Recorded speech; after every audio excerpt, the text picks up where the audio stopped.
बातों ही बातों में वांग एक दिन की कैंपिंग की बात करता है। लीडी इस बात से राजी नहीं होता क्योंकि उसे बहुत एग्जॉस्ट फील हो रही थी। पर टियान कहती है ये तो अच्छा आइडिया है, हम जा ही सकते हैं। तब लीडी को भी भला क्या एतराज हो सकती थी। अब जब टियान और लीडी राजी थे तो डिंग शाओ को भी कोई प्रॉब्लम नहीं थी। बाद में वांग सुमो से भी चलने के लिए कहता है, पर सुमो कहता है वो बिजी है। इवन वो जब टियान के जाने के बारे में भी सुनता है तब भी वो राजी नहीं होता। अगले दिन टियान सबसे पहले आ जाती है, उसके बाद लीडी और डिंगशाओ भी आ जाते हैं और थोड़ी देर बाद हमें एक और चमक मिलती है और वो ये था कि सुमो भी इनके साथ जाने वाला था। उसे देखते ही लीडी का मूड ऑफ हो जाता है और टियान को जैसे कोई फर्क नहीं पड़ रहा था। गाड़ी के अंदर वांग और डिंग शाओ को छोड़ के टियान, लीडी और सुमो का मूड बहुत ही ज्यादा बिगड़ा हुआ था। जाते जाते टियान डिंग शाओ से लीडी के आदतों के बारे में बात करने लगती है। इस बात से टियान का मूड भी हल्का होने लगता है और लीडी भी खुश हो जाता है, पर हमारे सुमो को जलन महसूस होने लगती है। इसके बाद लीडी जब टियान से बात करने जाता है तब सुमो गाड़ी की खिड़की खोल देता है ताकि अंदर से हवा आए और उसकी आवाज़ से लीडी टियान से बात ना कर पाए। वांग के पूछने पर सुमो कहता है उसे गर्मी लग रही थी। फिर वांग एसी ऑन कर देता है। उसके बाद सुमो को भी खिड़की बंद करना पड़ता है, पर जब लीडी टियान से फिर से बात करने जाता है सुमो फिर से खिड़की खोल देता है। वांग कहता है उसने तो एसी ऑन कर दिया था, उसके बाद भी उसने खिड़की क्यों खोली। तब सुमो कहता है उसे आसपास के व्यू देखनी है। टियान का मूड अभी अभी थोड़ा हल्का हुआ था, पर सुमो की वजह से वो फिर से चुप हो जाती है। टियान के दिल में तो इस वक्त सुमो के लिए नाराजगी भरी हुई थी, इसीलिए वो उसका इंटेंशन समझ नहीं पा रही थी। फिलहाल के लिए सबको चुप रहते देख सुमो फिर से खिड़की बंद करने जाता है, पर लीडी जब दोबारा से बात करने जाता है सुमो फिर से खिड़की खोल देता है और पूरा रास्ता वो ऐसा ही करता जाता है। उसके बाद सब लोकेशन पे पहुंच जाते हैं। गाड़ी से उतरते ही वांग डिंग शाओ का बैग और लीडी टियान का बैग लेने लगता है। फिर जोड़ी में जाने लगते हैं और हमारा बेचारा सुमो जैसे पूरा एकदम अकेला हो गया था। अगले सीन में हम देखते हैं टियान सुमो को छोड़ के ही सेल्फी लेने लगती है। मतलब दिल में इतनी ज्यादा नाराजगी भरी हुई थी कि उसने एक बार सुमो से पूछने की भी जरूरी नहीं समझी। फिर तो वांग ही सुमो को बुलाता है, पर सुमो भी नाराज था तो उसे भी सेल्फी नहीं लेना था। सेल्फी लेते वक्त टियान की सेल्फी स्टिक काम नहीं कर रही थी, पर कोई बात नहीं। वांग सुमो को एक फोटो खींच देने के लिए कहता है। टियान कहती है सुमो को बिल्कुल भी फोटो खींचना नहीं आता। ये बात सुमो के ईगो पे लग जाती है और वो उसके पास जाके कहता है किसने कहा उसे फोटो खींचना नहीं आता। फिर वो टियान के हाथों से फोन लेके उनकी फोटो खींचने जाता है। सुमो सबको स्माइल करने के लिए कहता है। सब स्माइल करते हुए सुमो के फोटो खींचने का इंतजार कर रहे थे, पर सुमो का तो हो ही नहीं रहा था। ऐसे स्माइल देते हुए सबके गाल में दर्द होने लगी थी। फिर टियान बाहर से ऐसे हंसते हुए पर अंदर से गुस्सा होते हुए सुमो से कहती है क्या वो थोड़ा जल्दी कर सकता है। फोटो खींचना हो जाता है तो सुमो उनके हाथों में फोन देके चला जाता है और इसका रिजल्ट भी वैसा ही आता है जैसा टियान ने सोचा था। सबके पोज तो गंदे थे ही और ऊपर से उसने तो लीडी को फोटो में लिया ही नहीं था। फिर तो ना ही उन्हें सेल्फी स्टिक की जरूरत पड़ती है और ना ही किसी और की, उनके हाथ ही काफी थे। अगले सीन में हम देखते हैं सब अपना अपना टेंट लगा रहे होते हैं। वांग डिंग शाओ की मदद कर रहा होता है और लीडी टियान की। सुमो तो जैसे लीडी को टियान के आसपास भी नहीं देखना चाहता था। अब उसे भी टियान की टेंट लगाने में मदद करनी थी, पर लीडी कहता है उसने काफ़ी अच्छे से कर दिया है तो वो ठीक ठाक ही है, उसे करने की कोई ज़रूरत नहीं है। मगर टियान कहती है करने दो उसे, वैसे भी वो एक्सपर्ट है।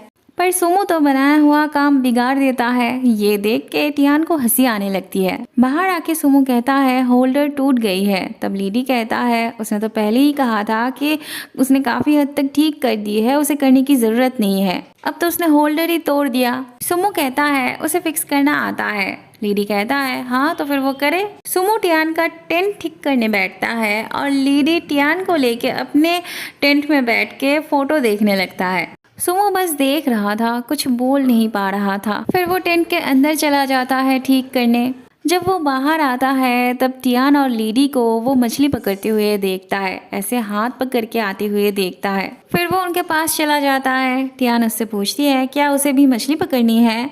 सुमो हाँ कहता है तो टियान उसे वार्न करती है कि पानी बहुत ज़्यादा ठंडा है तो उसका ना जाना ही बेहतर रहेगा।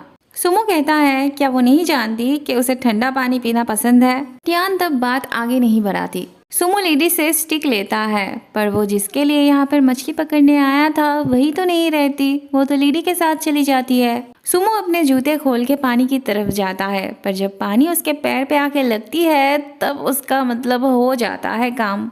अगर टियान की बातें वो सुन लेता तो ऐसी हालत ना होती। अब जब आ ही गया था तो बिना मछली के वो नहीं जाने वाला था। थोड़े से इंतजार के बाद उसे मछली मिल भी जाती है। वो एक्साइटेड होके सबको बताता है, पर सब तो अपने में ही बिजी थे। बेचारा सुमो अपसेट हो जाता है। वो ऊपर आके सबसे कहता है उसे मछली मिली है तो उसे भी ग्रिल करनी है। वांग कहता है क्या परफेक्ट टाइमिंग है उसकी। ठीक है तो वो ग्रिल करे और वो जाके खेले। फिर से वो सब सुमो को अकेले छोड़ के खुद खेलने बैठ जाते हैं। सुमो उनका खेल देखते देखते मछली में कितना ज्यादा मिर्च मसाला डाल दिया था ये उसने ख्याल ही नहीं की। वो जब एक खा के देखने जाता है तब उसे खांसी होने लगती है। अब तक तो उसने बिना जाने मिर्च मसाला डाला था, पर अब जब वो फिर से उन्हें खेलते हुए देखता है, खास करके टियान को हंसते खेलते हुए देखता है, तब वो गुस्से से और भी ज्यादा मिर्च मसाला डाल देता है। पर बाद में जब कार्ड्स खेले जाते हैं तब टियान पनिशमेंट के तौर पे ग्रिल किया हुआ वो मसालेदार स्पाइसी फिश खाने के लिए बोलती है, और वो जिन 2 नंबर्स की बात करती है वो सुमो और वांग की होती है। सो अल्टीमेटली सुमो ने जो इतने सारे मिर्च मसाले डाले थे उसमें, तो इससे तो उसका कोई फ़ायदा नहीं होता क्योंकि बाकी सब तो ये नहीं खाते, उसे ही ये खाने पड़ते हैं।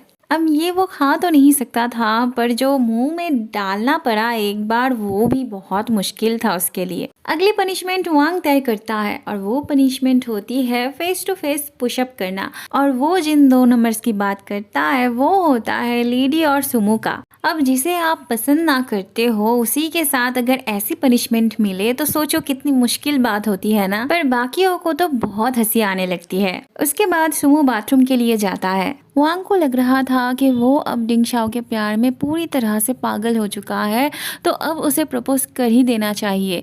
इसके लिए वो एक फायरवर्क की तैयारी की थी और जिसकी जिम्मेदारी वो लीडी को देना चाहता था। वांग और डिंगशाओ को अकेले मौका देने के लिए लीडी टियान को लेकर वहां से चला जाता है। वांग पहले अपनी दिल की बातें इनडायरेक्टली डिंगशाओ को समझाने की कोशिश करता है, पर डिंगशाओ को कुछ समझ में नहीं आता। फिर वो एकदम डायरेक्टली उसे प्रपोज करता है। वहाँ ये दोनों वांग की बातें सुन रहे थे। वांग ने ही लीडी को फ़ोन किया था ताकि वो जब इशारा करे तब लीडी भी फायरवर्क कर सके। टियान को तो वांग की नेचर अच्छे से पता थी। वो जो अभी डिंगशाओ को बता रहा था वो हर एक दूसरी लड़की को बताता फिरता था, इसीलिए उसे ना बहुत इरिटेशन होने लगती है उसकी बातें सुन के। वो और एक पल के लिए भी वहाँ नहीं रुकती।